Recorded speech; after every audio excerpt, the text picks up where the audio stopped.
Hello there. Interdimensional travel can be a fickle mistress.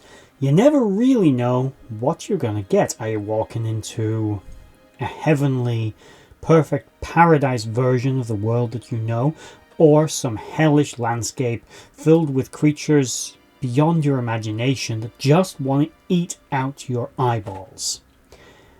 Or something in between? That's sort of what we saw happen multiple times to various people after the exploration of the Stargate.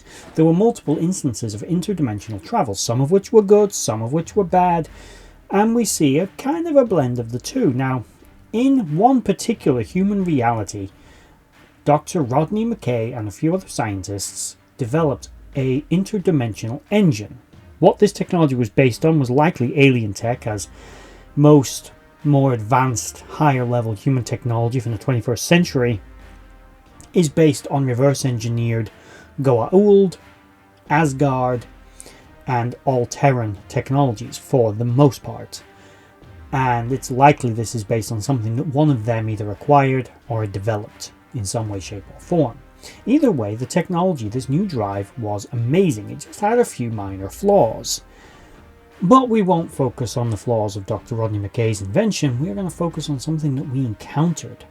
See, this particular ship, the Daedalus of that very universe, arrived in our universe, in orbit of Atlantis, completely abandoned, and they went to investigate. Unfortunately, the drive, because it was not exactly perfectly functional, shifted them into another universe, and then some and then some.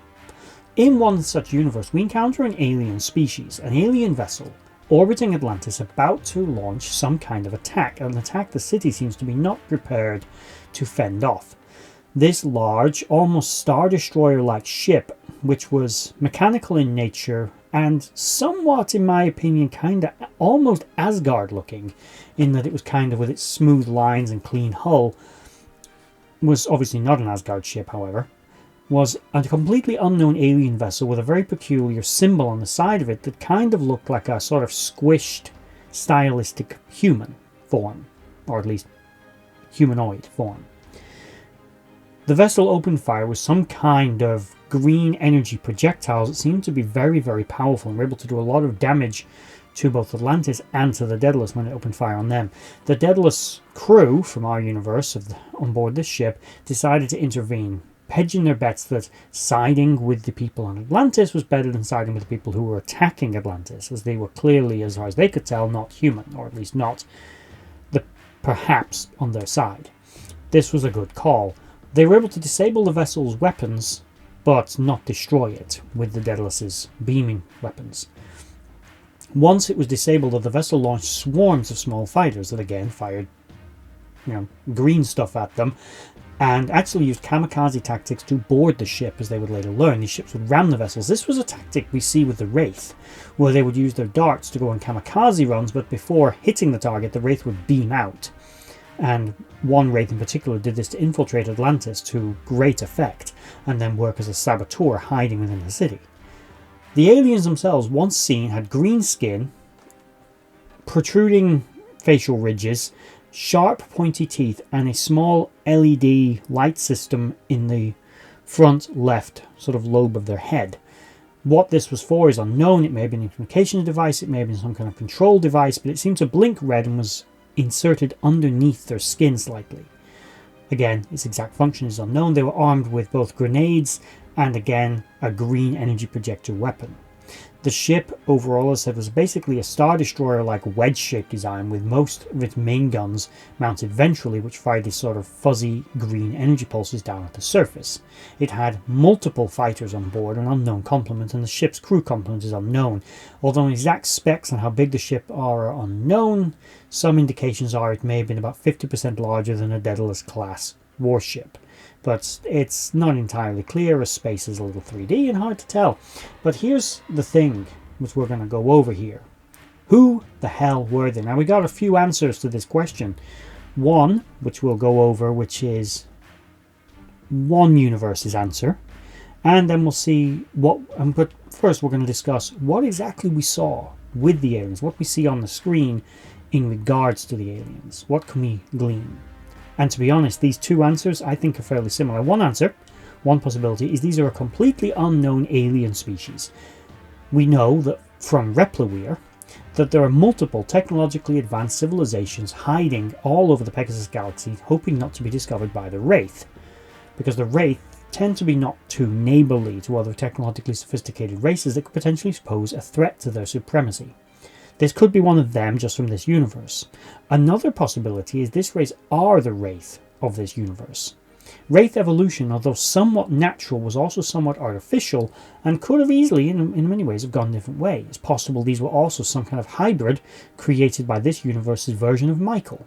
The fact that the vessel is technological, not organic, doesn't immediately indicate that these are Wraith, and the sheer power of its ability to overwhelm Atlantis and the Daedalus again indicates a certain level of technology that perhaps the Wraith don't really have. But again, we are in another universe, and things get a little wonky when you're dealing with other universes. The vessel is not necessarily the best indicator of anything. The aliens never speak, we don't see the inside of it, we don't see any of their writing, unless that symbol on the side of the ship happens to be writing, so we don't know. Personally, going down my theory, I think these are some variant of the Wraith that existed in this universe. I don't think that they're a completely alien species. They have facial similarities, particularly in their teeth and other areas that are highly reminiscent of the Wraith. They don't really speak, which is also kind of Wraith-like, and the fact that their vessel's technological, again, we're in another universe. I'm not saying that the normal Wraith we know and hate aren't there as well, but I think these are some form of other Wraith subspecies. Something, as I said, either their Michael had created or were created under some other means, and that they were some kind of relative of the Wraith in one form or another, whether naturally or unnaturally. It's also plausible that these are descendants of the humans who were given Wraith DNA, much like they were in the Prime universe, but they bred just with each other and they became some kind of pure Wraith-human hybrid with physical features more reminiscent of both, rather than purely one or the other. It's possible. We're looking at skin coloration, the colour of their eyes, the shape and formation of their teeth. It's all entirely plausible. Also, it shouldn't be overlooked that, again, noting that this ship is somewhat Asgard looking, and that the renegade Asgard living in Pegasus also had a nice little implant on their forehead, isn't something that should be necessarily completely dismissed, that there might not be a connection between the Asgard of this universe and these creatures. It's plausible. But let's get to what is the not canon explanation. We'll call it another alternate universe explanation as to what these things are. And that is from the expanded universe in comic books that we see sort of post season 5 of Stargate Atlantis. We learned that Janus, who was something of a renegade alien Asgard ancient scientist from Atlantis, he created these things in that universe as a weapon to fight the Wraith. And since he was dead, they just kind of carried on. And they still exist when you get fast forward 10,000 years. Now, Janus of the main timeline, because these aliens using the Stargates, because we know Stargates can be used to jump universes, they start to invade our reality. And short version, they're sort of genetically predisposed to obey him. So he takes control of them, because he's a bad guy now, and there we have it. In short, they are actually a creation of the ancients, a deliberate creation of the ancients, unlike a normal Wraith, and they were created by the rogue scientist known as Janus, which explains why their ship is kind of elegant looking and not very Wraith-like, but there are attributes and elements of them that are kind of Wraith-like.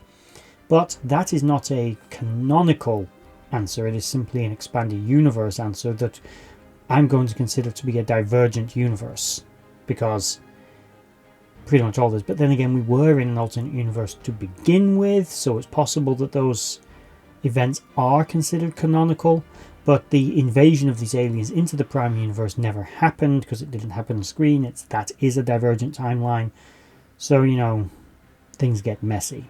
But what do you guys think? These aliens were pretty damn powerful and pretty savage, and they seem to be almost suicidally aggressive. Whether that was something to do with a little LED in their forehead making them more aggressive, or possibly allowing someone to remote control them, is unknown. If they were just an inherently aggressive species, they could have been the equivalent of the Wraith warriors in this universe and just being remote controlled. almost. But they seem to be very violent, very brutal, and seem to have a problem with Atlantis and humans in general.